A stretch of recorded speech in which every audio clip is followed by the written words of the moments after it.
warahmatullahi wabarakatuh. Perkenalkan, saya Lina Nuraini dengan NIM A1C420089 dari kelas Legurer C.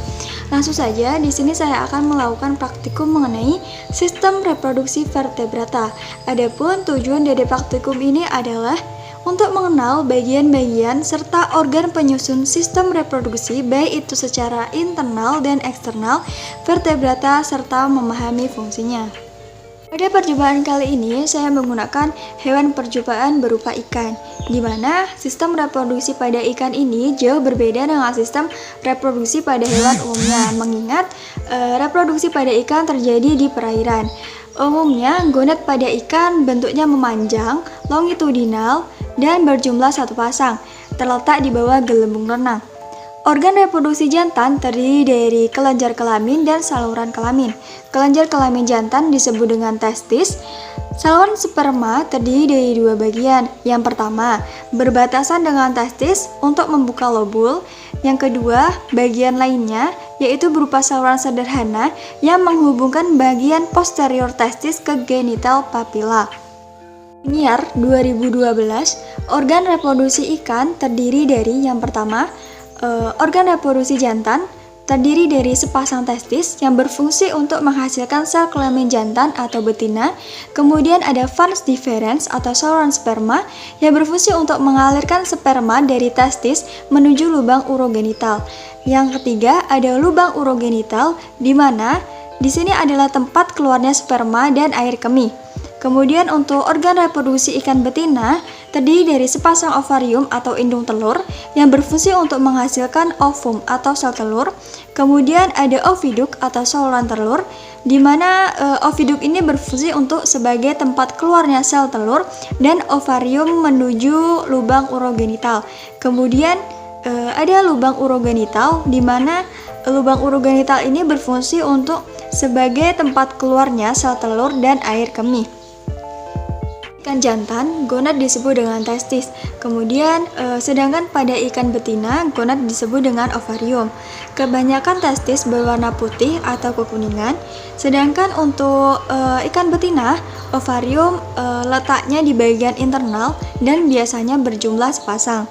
Warna ovarium ini berbeda-beda, sebagian besar berwarna keputihan dan menjadi kekuning-kuningan pada waktu matang. Dan secara seksual dibagi menjadi dua, yaitu secara internal dan eksternal, di mana secara internal ini sperma individu jantan membuahi sel telur di dalam tubuh individu betina. Sedangkan untuk reproduksi seksual secara eksternal, sperma dilepaskan ke perairan setelah betina melepaskan atau menempatkan telur-telurnya. Paten 1976.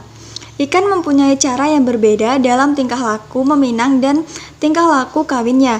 Dalam tingkah laku tersebut, ikan jantan dan betina dewasa sama-sama melepaskan sperma dan telur melalui bermacam-macam cara agar terjadi pembuahan dengan tingkat keberhasilan yang tinggi. Fahmi 2001. Adapun untuk alat dan bahannya, yang pertama di sini ada gunting dan pisau untuk membedah.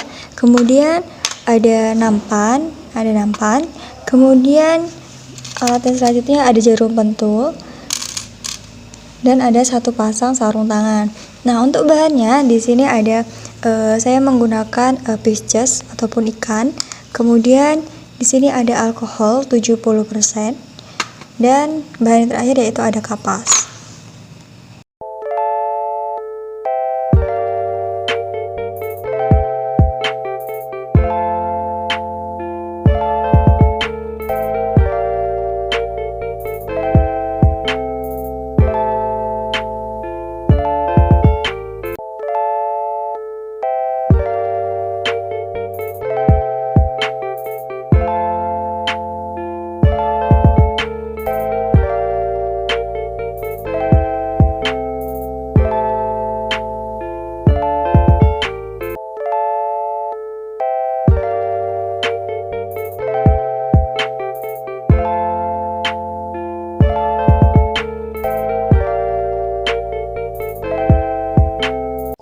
Nah, ini dia ketika sudah dibedah.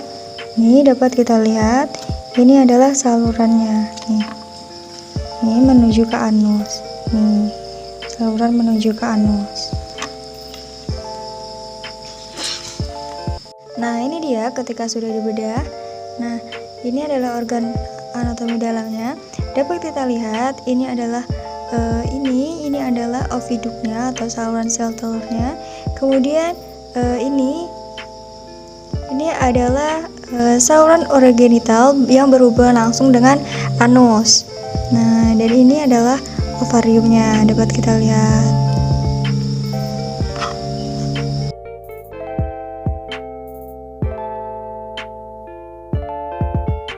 Adalah gambar anatomi dari ikan. Di sini dapat kita lihat ini adalah ovariumnya, ini adalah anatomi ikan betina. Ini adalah ovarium. Kemudian kita geser ke atas ini adalah gelembung udara.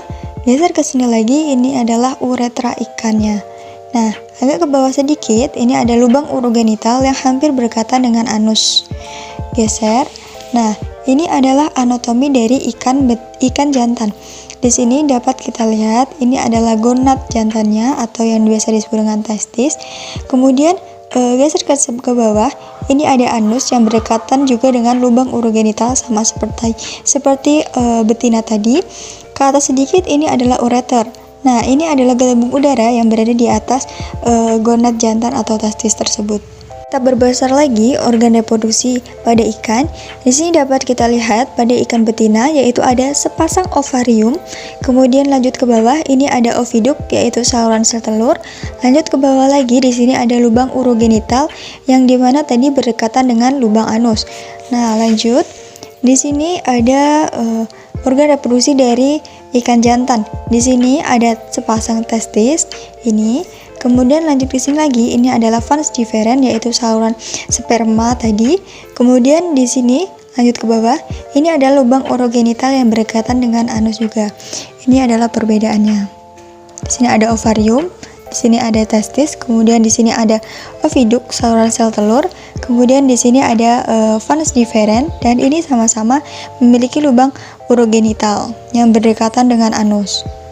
Yang dapat saya sampaikan dalam praktikum mengenai sistem reproduksi vertebrata pada kali ini.